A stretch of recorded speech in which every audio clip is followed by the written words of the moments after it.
holy grail of marketing is like, how do we do word of mouth at scale? Our vision is we become the connective tissue for gamers to share moments, to connect, to really be that kind of like out of game natural experience. It's low lift. It's super easy to do. You're doing it anyway, or you want to do it anyway. And it helps connect you with the people that you play with. And that's incredibly valuable for from AAAs to indies, and indies don't have massive budgets. They're trying to develop this community, and what better way than finding other people that are playing games that you know that are recommending that game to you. I would say it's like a weaponized word of mouth. Hello, and welcome to The Speakeasy, the podcast of Seg3. We're talking to innovators at the intersection of sports, entertainment, and gaming, the people who are shaping today's culture and the culture of tomorrow. I'm here in Los Angeles with my co-host, Tiago Correa, and with our guest, Yuriy Yarovoy of Metal. Yuri, thanks for joining us, and thanks for taking part in the Seg3 event, which just ended yesterday. Yeah, no, thanks for having me, Jay. It was a lot of fun. This is my first Seg3, so it's very cool to be in a room that's that densely packed with interesting people and great connections. Excellent. So you have been working in this space for a number of years in gaming and all the kind of emerging things that we have. How did you find your way to Metal? And give us a bit of the background of your trajectory and how this has happened. Sure. I went to school to be well-educated and professionally poor. I studied history and political science, and I was going to go to law school. Took my LSATs, and then a mentor at the time sat me down, and he's like, "Do you really want to be a lawyer, Yuri?" And I think I hesitated for a nanosecond too long. He's like, "Don't do it to yourself. You do not want this. If you're not all in, you're gonna be miserable." So I was kind of thrown into kind of a disarray, I had no idea what to do. The only marketable skill I graduated with was the ability to somewhat write. So I became an outdoor instructor for a bit, which was a lot of fun, but didn't pay a dime. Did that for a bit, and then I kind of made my way into SEO through a friend who kind of introduced me to this, and I was like, you can kind of play with the Google's algorithm and figure out how to work within the black box and drive traffic. So I built a couple affiliate sites just to kind of play around, and then made my way into Resolution Media, which is an Omnicom agency. So did the agency thing in pharma for a while. Bounced to another agency, bounced to Publicis eventually. Agencies have their place, and I'm not going to yuck anyone's yum. It's not my yum. I realized that I really never had ownership over the work I did to actually see it through to implementation and see the kind of the fruits of that. And so after agency life, we moved out to California, and I got a job at BlueStacks, and BlueStacks was a whole different world because I had complete ownership.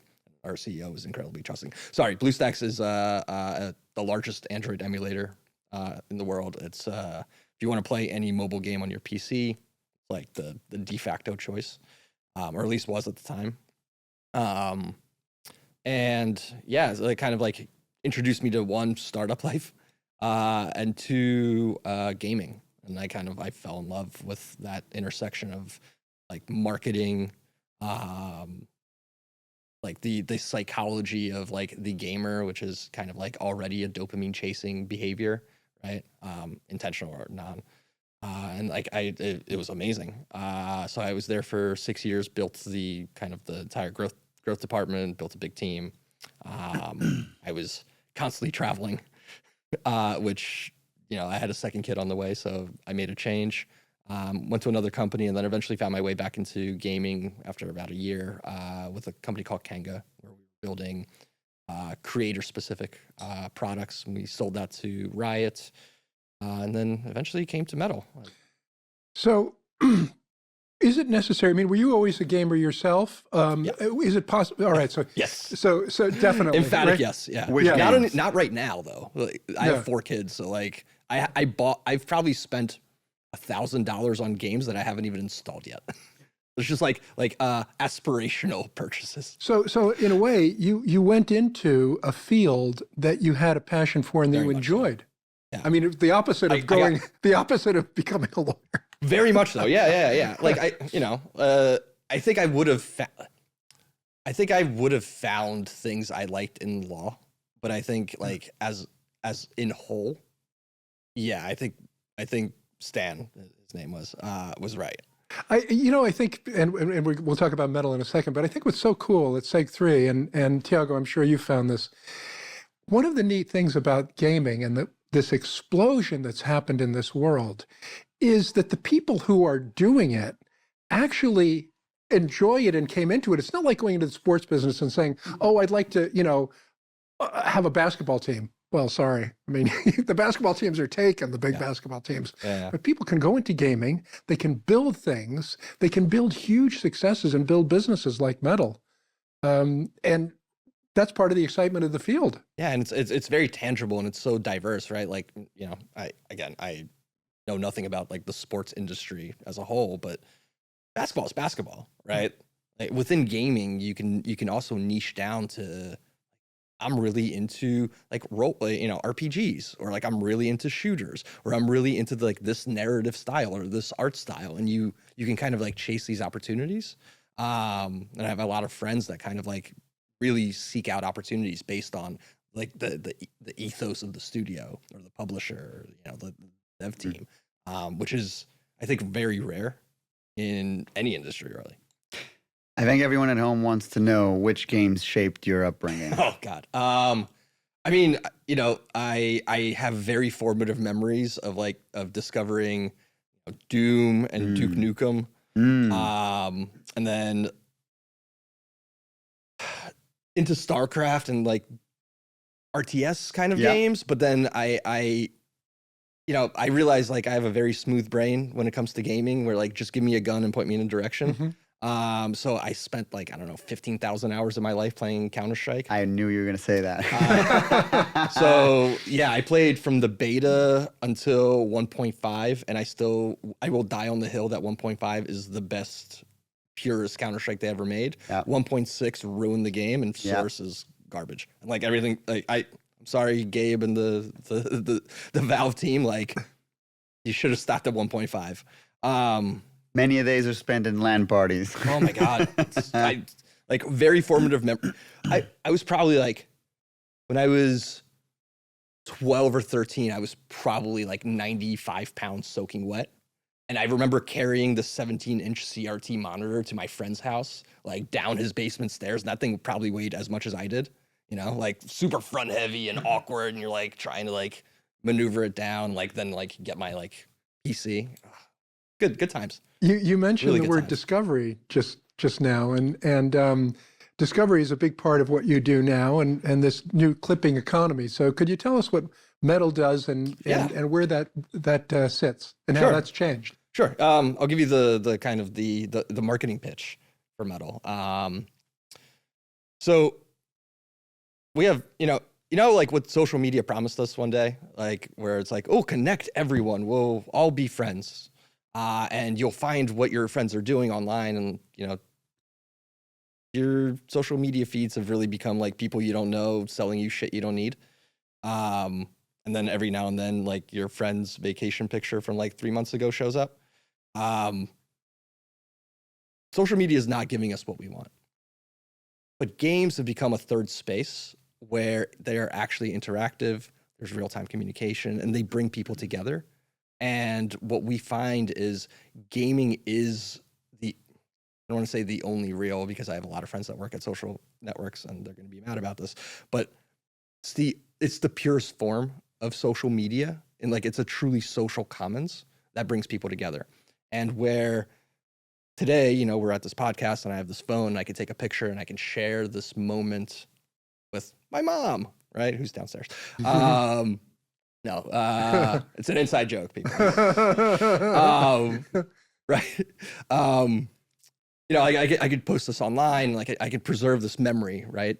What metal built is this idea of like preserving memories and these special moments that we share together in games and these virtual environments, in the same way. Like we're that camera and we're that network to share those moments, both onto metal as well as to other social platforms if you choose.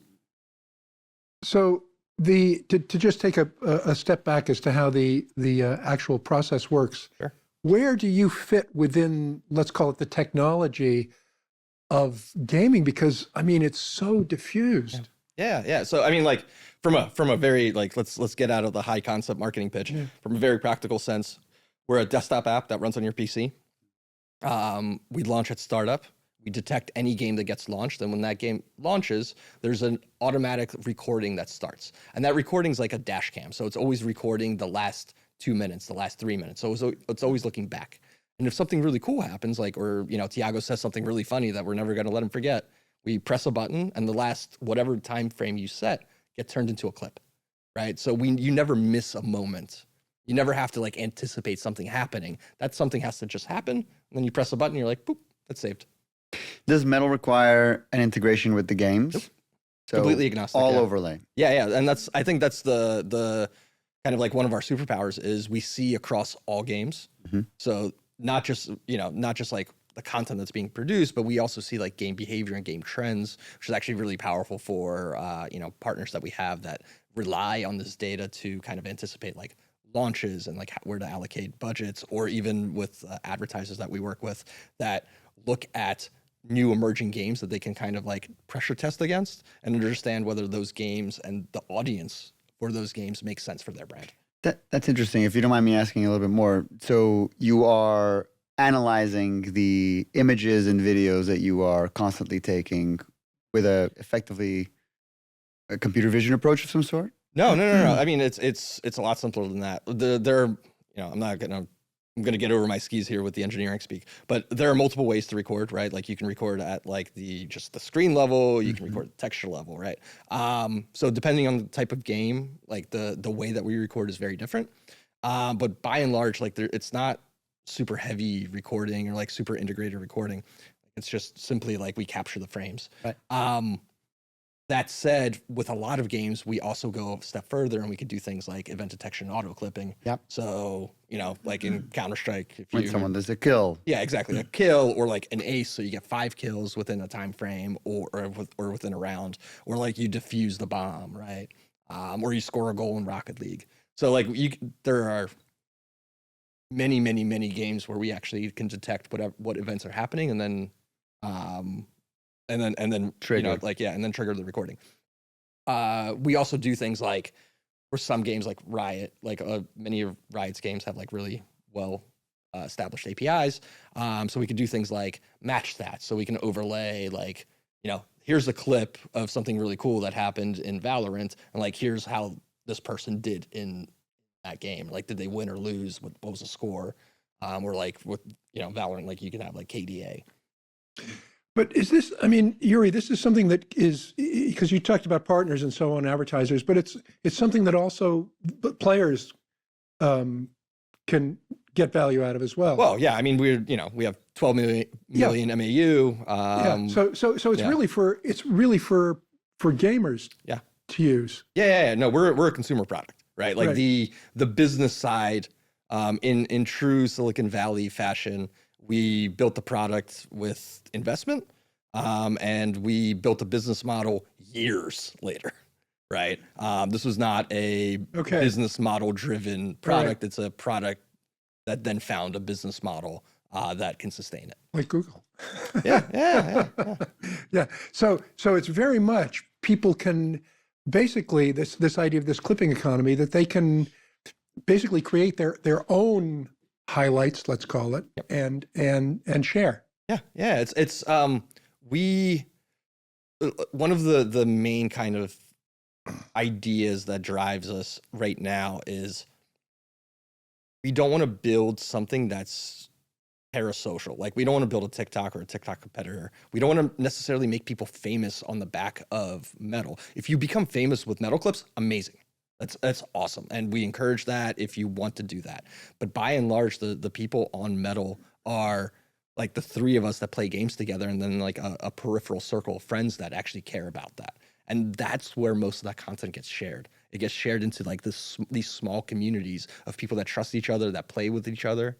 and actually care about those clips rather than like a open feed of like randoms. We have the open content and kind of like the public feed for people that choose to share that. And so it's huge. That said, it's like an iceberg, right? But that only represents like 10% above the surface. Like the vast majority of content is actually being shared between groups of friends. Right. So it's not about building audience. It's not clout chasing. Like people Right. aren't, and like some people do, right? Like Yeah. that 10% that's above the surface that is that's sharing publicly. Yeah, they might be interested in kind of like building notoriety and clout and a following. Cool, great, good for them. Do you think that behavior is going to maintain as such? Because it's interesting that you're saying that only 10% is the public-facing consumer behavior. Sure. To a certain extent, the early onset of social media networks was also like that because the networks weren't as expanded into multiple layers of different networks connected to each other. So do you think that as the platform gets more mature, which of course is already very mature, but also as the networks of the people that are there also start getting more connections and more connections into their network, that will effectively start becoming more public facing to a certain extent? It's possible, right? Mm-hmm. I don't want to negate that at all, but the behavior that we see with our users is still very predicated on this idea that the public doesn't care about this, nor do I actually want the public to necessarily care about this. Like the clip that I just made is a meme based on like something that you said in a game. Yeah. No one else is going to understand this inside joke, right? Yeah, exactly. Like, but Jay will, and we're going to clip this, we're going to preserve this, and we're going to send it to Jay, and then our friends who also like will find like something like meaningful from it. So like right now that is very much still the behavior, even as we scaled. Does that maintain when we add a 0 or 2 zeros to the user base? I would agree with you. I don't think it would. Mm-hmm. I think there would be just like a high enough concentration of people that do care about fame and kind of like this not fame is the wrong word, but the notoriety or like audience that it will kind of like take on a life of its own. But I think that only happens at like a much, much bigger scale. And right now we really want to nurture this idea of like the intimate friend group, almost like a Snapchat versus like a TikTok. But what about from a gaming perspective, and let's just think about the games rather than the people that are playing the games. Is this a valuable tool for games to grow? Very much so. And how does that work? That process work? Sure. Yeah. I mean, for like even without any kind of direct engagement with Metal, what we see is when people clip. So, the beautiful thing about being a desktop app is I know that Jay has a game installed. I know that Tiago does not, right? I know that when Jay shares a clip of a game that he has that you don't, and you watch that clip and then you buy that game, I can attribute that as one, like a method of acquisition, right? It's like, it's effectively like a referral. It's probabilistic for sure, right? But it's like high probability probabilistic. So what we then see is not just that, okay, cool, like you started playing this game, but your retention against a existing user or a user that comes from other channels is at least twice as good over day 7, day 30 and onward than like the kind of organic quote unquote acquisition or paid acquisition. Because you trust Jay, you guys are friends. You see social proof of Jay playing this game and having fun. He sent this to you. You have a built-in friend to play with, right? You have an audience, you have a community, right? And that's an incredibly powerful acquisition method for studios to kind of latch onto. And so, are you working directly with the studios so that is a play that they have in their playbook for user acquisition? Yeah, very much. We've worked with everything from like AAAs to indies, and we see this across the board. So from we just ran a very large, we'll go unnamed AAA campaign for a tactical shooter on Metal, and it was a combination of like a quest, and the quests are effectively like go and clip a specific moment, share that moment with your friends, kind of very, very straightforward. And then a clip contest, which is effectively like go and clip a specific game mode, which they were having an event. So we had that as the kind of like the goal, like clip yourself winning that and then post that clip and then have the community vote. And it's like real time voting. So like as votes accrue, the leaderboard shifts.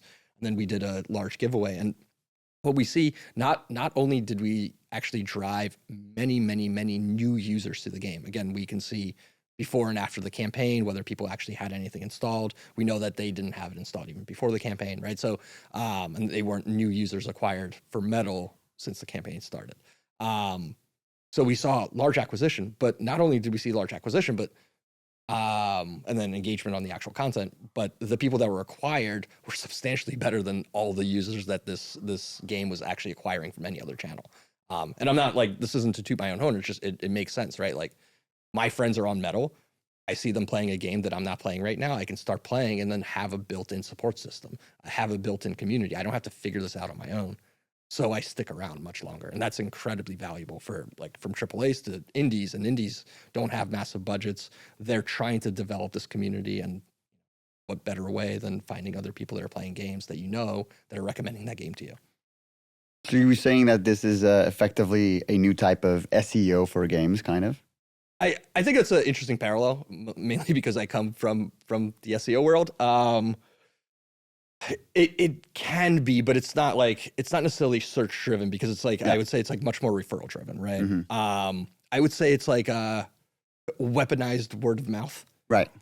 I think that's like a better kind of like analog. And that's much more powerful than just search. Yeah. I mean, like, the holy grail of marketing is like, how do we do word of mouth at scale, right? That'd be amazing. Like if we can do that. And I would say that, Metal within the niche of gaming, especially, is very, very powerful for that. And then once we get to like non-endemics, it's like those conversations are much more like, look, you have this massive network of people that trust each other, that play with each other, that aren't necessarily like influencers that are talking to a mass audience, but are small, intimate communities that all kind of talk to each other and have equal weight, and actually like carry a lot more power than like a large influencer that you would hire. But in many diffuse groups. So like, how do we attach that like trust and affinity towards something, towards your brand? And that's been a very, very interesting kind of like conversation that as we've developed our advertising business. As the scale grows, is there, and I'd be interested to get your feeling on where this is going, from an advertising viewpoint, and let's put aside just the gaming endemic advertising part of it. Is there an opportunity down the line to actually start to bring the wider advertising world into this? Because this disconnect is massive. I mean, I don't have to tell you. I mean, it's the disconnect between the world of marketing and the world of brands, consumer brands, other brands, and gaming is huge. And I don't think it's been solved as to how this is going to be closed, or how the gap is going to be closed without, killing the gaming products that's there, where people will say, well, I don't like, this has come into my world, and that's a negative. Yeah. So is this something that interests you, this? Very much so. I think gamers writ large are incredibly sensitive to being sold to or being shilled to. Also, just like younger demographics kind of like are very ad blind, right? So the types of advertising they need, the types of marketing they need is much more trust-based rather than like impression-based, right? So our challenge and kind of like the big opportunity is, again, like we have a lot of people on Metal that all share with each other in these small enclaves, right? So connecting brands authentically within those enclaves is an incredibly powerful opportunity, and this is something that we're doing actively through kind of like our more bespoke formats. So like quests, clip contests, sponsored top 10s, and all of these like ways that are like not interruptive, and that's the kind of the core. I think a lot of thinking in the at least like advertising industry is still kind of, it's impression based, right? Like the IAB has defined what an impression is for video, for display, and like we kind of still function from that paradigm. And I think that paradigm is fundamentally flawed when it comes to gaming, because like if I were to go to a massive website and I do like a premium media buy, and someone comes to that website and they see an ad for a second and a half or 5 seconds and they leave, that advertiser's still on the hook for paying that impression, because that technically counts, right? The IAB says what, like 50% of pixels in view for a second for display, like, and we still apply that idea to things like in-game, right, or game adjacent. So, like for instance, for Metal, we have our session times are like 2+ hours where ads are in view. Note, we don't run any advertising while you have a game running, because gamers are incredibly sensitive to performance. So like, it's more from like a pride perspective of, I don't want to be blamed for your poor skill. And like, as someone that has definitely done this many times, there's nothing worse than like you get killed in Counter-Strike and you're like, that no, there's no way that was me. Like, no. And then you see an ad running on Metal and you're like, it's the ad, I dropped the frame, it was like a CPU spike, that's why I died, right? Like completely negate the fact that it's probably a skill issue. So like we focus on like, how do we actually present brands in a way that, one, are always in view, and two, are in view for this kind of like massive duration of time. And I think just fundamentally, like the fact that we're still operating on this like impression based, like standard measurement basis, is mispricing the opportunity. And I'm not even talking about monetarily, but just like conceptually mispricing it. Because if I'm giving you 2 hours of uninterrupted attention and in view time for your brand, and you're going to pay roughly the same price, like on an impression basis, as you would on like a premium website that has your ad or creative running for like a second or 2 seconds or 5 seconds, there's an issue. So what we try to do is build these experiences that kind of take advantage of these incredibly long session times, and connect brands in those in view high engagement timeframes. So again, like all of our custom formats around like deep engagement for like quests. So go and clip something specific to get a reward, or from this partner. Or like, for instance, like it could be very thematic. I'm gonna pick on a brand totally disconnected, but like, let's say like Tide detergent, right? You can create interesting campaigns around like, like clip a time you really cleaned up, right? And that could apply to a bunch of different games. It could be, when you get a like a team wipe or like an ace, right?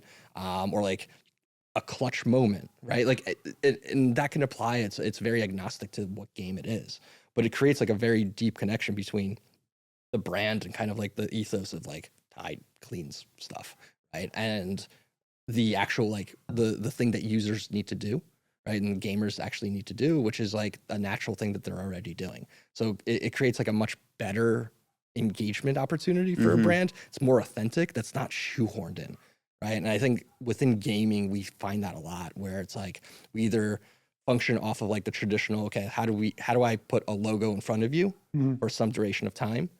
Or how do I, like inject a brand aggressively inside the game in a more engaging way, but it's like really like it's interruptive. I like the way that you've described it, that in that case, probably the brand's assets, logo or trademark, etc., might just appear very early on, very lightly, but everything else, the brand itself, lives rent-free in that gamer's head for the duration of that quest, or for the duration of that interaction. And that's much more powerful than just, as you said, one flash of a logo. Yeah, exactly. Or like, billboards within games, which again, like they all have their place. I'm not poo-pooing. I don't think this is a zero-sum conversation at all. I think it's just, as we kind of look at gaming as a surface to reach new audiences, and reach audiences that are very difficult to reach these days, because between ad block, right, short attention spans, and just like allergy, like anaphylactic shock when I see ads from many people, it, you know, marketers and advertisers are really struggling and like how to not just engage and get your brand and sell products, get your brand in front of people and sell products, but also like how do you do it in a way that doesn't piss people off? Because the last thing you want is like especially within gaming, if you screw that up, it doesn't just fail on its like on its face, right? Like you don't just like not sell more detergent or whatever. You piss people off. You actually like you don't build affinity. You build resentment, right? So like figuring out how to do this in a way that doesn't do that, I think is incredibly important. And I think conceptually, Yuri, gaming is not a niche. No. Gaming is We're out of our mom's basement. Is huge, huge, huge. But the games themselves, other than the AAA games, a lot of them can be very nichey. And so you've got this strange fragmentation within something that's super huge. And I'm wondering, I mean, I guess this is the challenge for the advertisers. So what kind of response have you found, or how aware are the people that are making these decisions of the change that's taking place? I mean, obviously, we've been around now for a while, so it's not new. But they're still struggling, I think, in some cases to digest how they're going to do this. Very much so. I think a lot of this comes down to education. I mean, yeah, obviously the people that attended Seg 3 are probably like the agency folks are a little ahead of the curve. But by and large, I think it's a lot of this is education. A lot of it is figuring out, and we talked about this at the panel kind of towards the end, but, you know, like let's talk brand safety, right? Brands have very clear standards about like how they engage an audience, what they surround their brand with, you know, what they say, don't say, etc.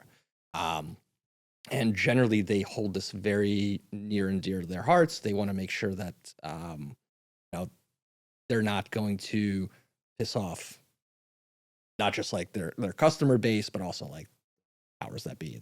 But at the same time,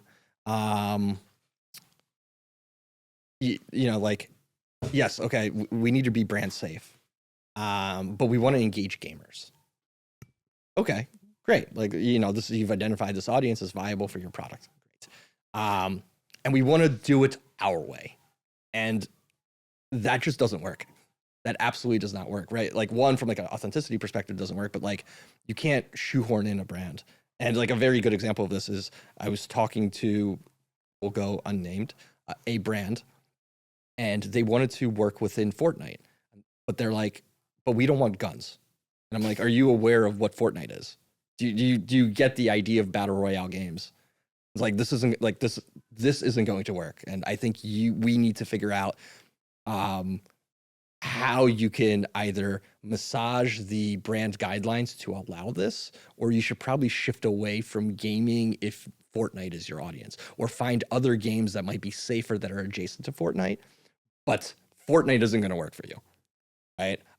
So I think there's a heavy, heavy dose of education still necessary, but also I think the general kind of like relinquishing of control that brands kind of like exhibit, or sorry, they need to relinquish control, you know, compared to the kind of like the standards that they've had for like television, which is like very, very manicured, controlled environment. Like, gaming isn't that.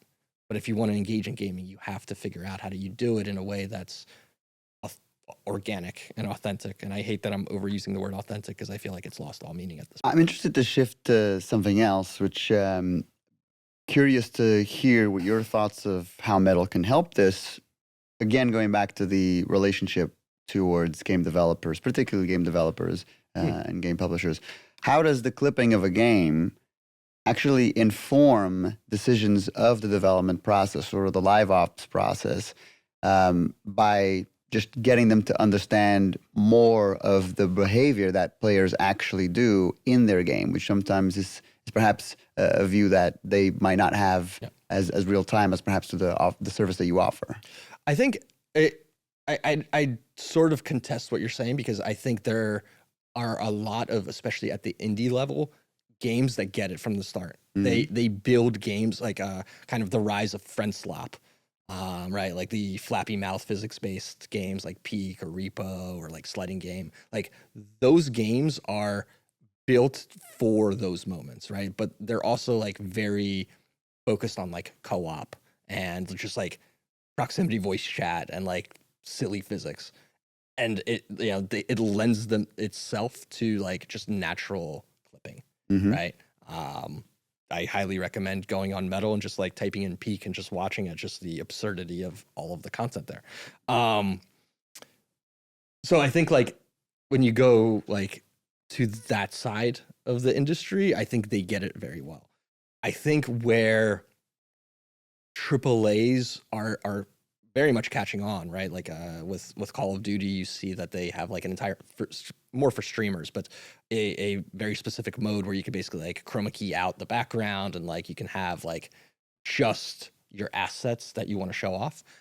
So I think they understand like the necessity for content. But I think they're moving a lot more like methodically and thoughtfully. At least I would ascribe thoughtfulness there. But it's a lot harder for them to kind of conceptualize like what are the moments that are actually like worth clipping and like how do we design for that. A lot of games are achievement based, so I think it's very easy for these studios to like err to the side of like here's a goal, here's a headshot, here's a ace, here's a whatever flag capture or whatever, right? I think it's really easy to conceptualize it, but I would also argue that the most meaningful moments on Metal and the most meaningful clips in general are moments of not necessarily of achievement, but of like joy and silliness and kind of like camaraderie amongst the people you're playing with. I think those moments are actually much more powerful for not just the studios and kind of like marketing the game, but like I think it's incredibly powerful for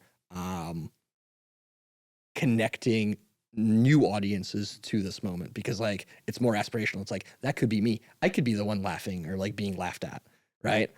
Versus like, oh, it's another headshot, right? And that creates like almost like a barrier. It's like, oh, that looked really hard.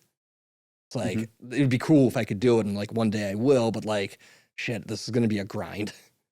So I think the moments of like elation and joy and kind of a community and connection that get captured and clipped are actually much better to design for, but much harder to do. What about the one of the exciting developments is this general intuition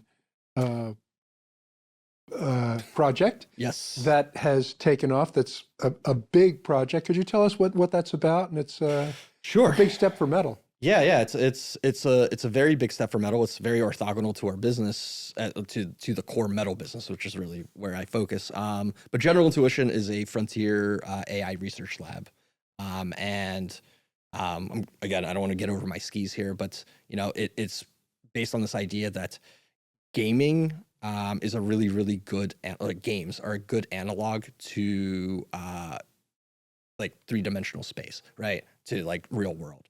So we're trying to figure out like, can we use gaming content, so gaming clips, and the actions that people take within games to create world models that simulate the world, right? The three-dimensional kind of environments. It's really, really interesting. Everyone there is, I can't even quantify how much smarter than I am, which is really cool. I like being in those rooms. But it's very, very, it's a very cool development. So Yuriy, though, saying that, was this a kind of concept that you thought maybe we could do something with this, or did they come to Metal and say, or did someone come to Metal and say, hey, what you're doing is really interesting, it could be used for this? So Pim, our CEO, or like the now group CEO, the founder of Metal, I think that's a better way to put it, is incredibly like forward thinking. So I for the last like 2 years, he's been like more, I think, he's been like down the AI rabbit hole. And one day he emerged and he's like, idea, right? Eureka. And has really shepherded us in this direction. And he's done this in a way that's not disturbing to the core business, to Metal. And we can, we're continuing to build and grow and successful in that sense, but it's like created this other opportunity in this like very interesting kind of like green field that we can explore. So we're going to wrap up. I'd like to finish with a question that's really a little bit crystal ball gazing about Metal and where Metal is going. Where do you see Metal in 2-3 years? Is it all about growing the number of people that are using your, using the app, or are there other directions that you think you're going to go in? I mean, our goal, kind of like our vision, is we become the connective tissue for gamers, to share moments, to connect, to really be that kind of like out of game natural experience. We feel that's, providing game players with this opportunity to like capture their silly moments or those achieving moments are kind of like key to their gaming identity. So our goal is, to become that space. That said, like I would love for clipping to be a verb that everyone associates with metal and gaming. I think it's still a very nascent behavior when you look at it as a whole, but it's nascent in the sense that there's our biggest competition is not another app. It's this idea that like only creators create content, when in reality it's not, right? And a lot of these people also exhibit the behaviors to that already. Like there are so many, I see so many clips on YouTube of like someone with a phone recording a screen, right? Like that this is silly. Apps exist. Not just like, I'm not even like talking about metal. Like there are better ways to do this. And like clearly you're showing demand for a product like this. You just haven't kind of like, you don't have the knowledge gap. There's a knowledge gap, right? So I think for us is like really building visibility around this. Like it's low lift. It's super easy to do. You're doing it anyway, or you want to do it anyway. And it helps connect you with the people that you play with. So like really building that kind of like idea of clipping as a concept and disseminating that to as many folks as possible. Preaching the good word. Great. Well, thanks very much, Yuriy, for joining us. Really, really interesting stuff. I'm sure you all found that very, very interesting. And so keep following the developments of metal and what metal is doing. Keep following the Speakeasy. Thanks for joining us, and bye for now.